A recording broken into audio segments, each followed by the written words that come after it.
এটা তো কেবল বিশ্বাসীদের জন্য উপদেশ মাত্র। কোনটা?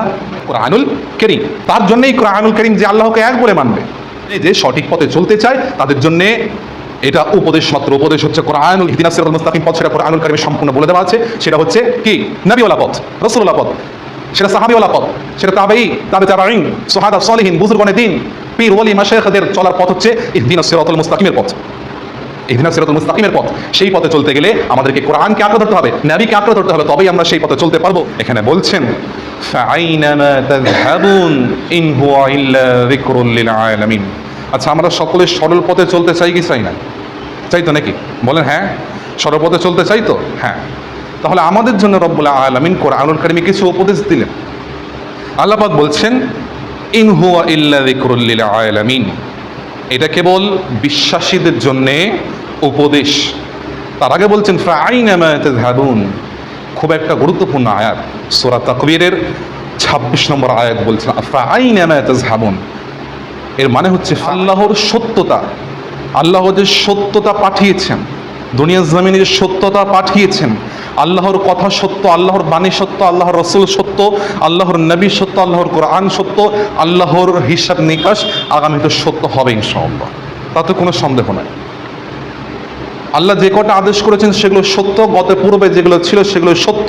আল্লাহ পাক বলছেন ফাআইনামা তাযহাবুন, তোমরা আমার সত্যতা থেকে কি করে, কোত্থেকে কেন চলে যাচ্ছ দূরে? কি এমন জিনিস তোমাকে আমার সত্যতা থেকে দূরে সরিয়ে নিয়ে যাচ্ছে? তোমরা সত্যকে প্রত্যাখ্যান করে কেন চলে যাচ্ছ? তোমরা সত্যকে প্রত্যাখ্যান করে কেন চলে যাচ্ছ? ধরেন একটা মাথাটুকু খেলা, এমন একজন, তার কতটুকু মনে লাগলে বা আঘাতে লাগলে সে এই কথাটুকু বলতে পারে যে আমার কথা তুই মানছিস না? আপনার ছেলে যদি কোনো বদ কাজ করে, বা আপনি ছেলেকে বড় করছেন, খাইয়ে পড়িয়ে মানুষ করছেন, তাহলে ইমরান যদি তখন কোনো রকম ভুল কাজ করে, তখন আপনি তাকে একটু অন্তর কাঁদো কাঁদো হয়ে বলবেন না যে তুই কোথায় চলে যাচ্ছিস?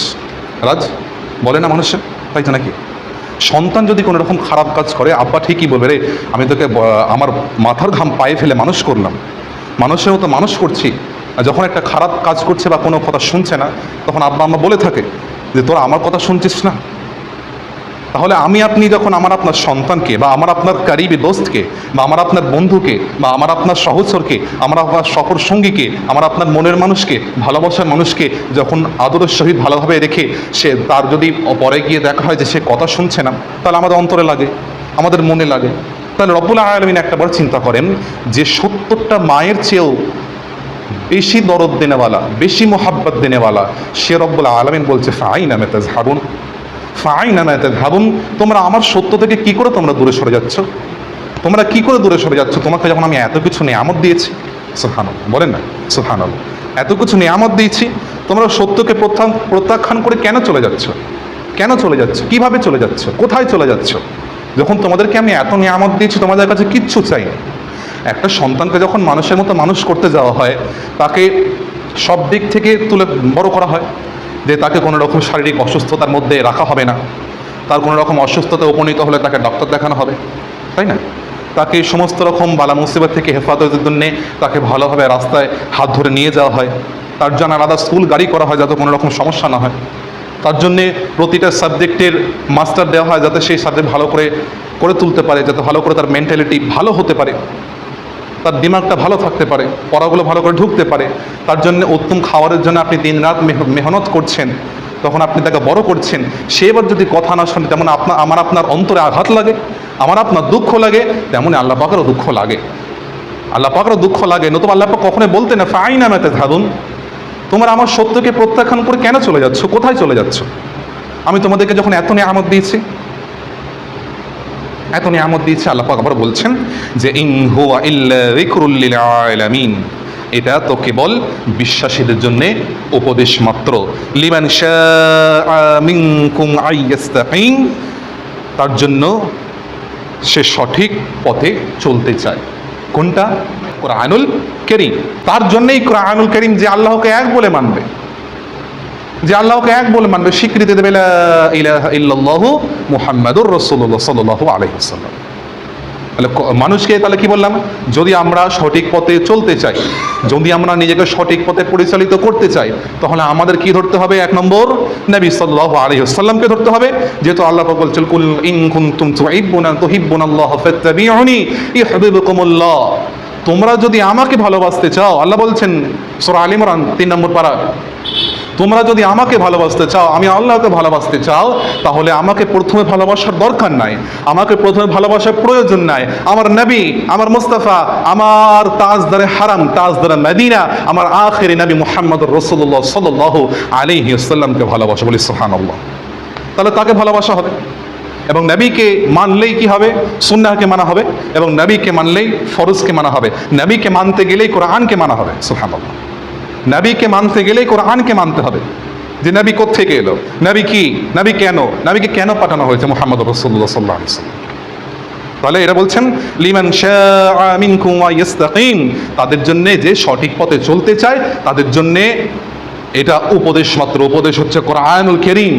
তাকে আঁকড়ে ধরতে হবে, কোরআন শিখতে হবে, কোরআনকে জানতে হবে, কোরআনকে পড়তে হবে, নিজের মধ্যে বাস্তবায়ন করতে। বলেছিলাম না, কোরআন শুধু তাকে তুলে রাখার জন্য নয়, কোরআন শুধু রমজানুল মুবারক মাসে পড়ার জন্য নয়, কোরআন শুধু 40 দিনে খতমের জন্য নয়, কোরআন তারাবিতে খতমের জন্য নয়। কোরআন কি করতে হবে?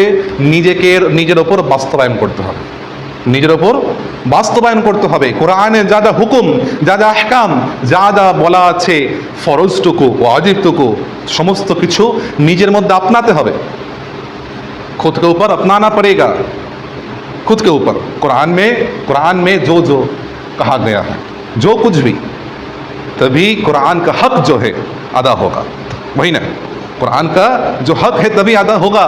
जब तक ना आप कुरान के तमाम हकों को अपने अंदर लेते हैं, तब तक आपका हिदायत होना नामुमकिन है, नामुमकिन है। কখনোই সম্ভব নয়, কখনোই সম্ভব নয় কোরআনকে ছেড়ে হেদায়েত খোঁজা, কোরআনকে ছেড়ে রহমত খোঁজা, কোরআনকে ছেড়ে নবীকে ধরা, কখনোই সম্ভব নয়। এই জন্য আল্লাহ পাক পূর্বে বলেছেন যে কোরআন হচ্ছে আমার বাণী, কোরআন কোনো শয়তানের বাণী নয়। কোরআন শয়তান, তার মানে শয়তান নাউজুবিল্লাহ, তার উপর এটা কখনোই বর্তায় না। সে তার ধারে কাছে যেতে পারে না, সেটা শুনতে পারে না, উপলব্ধি করতে পারে না।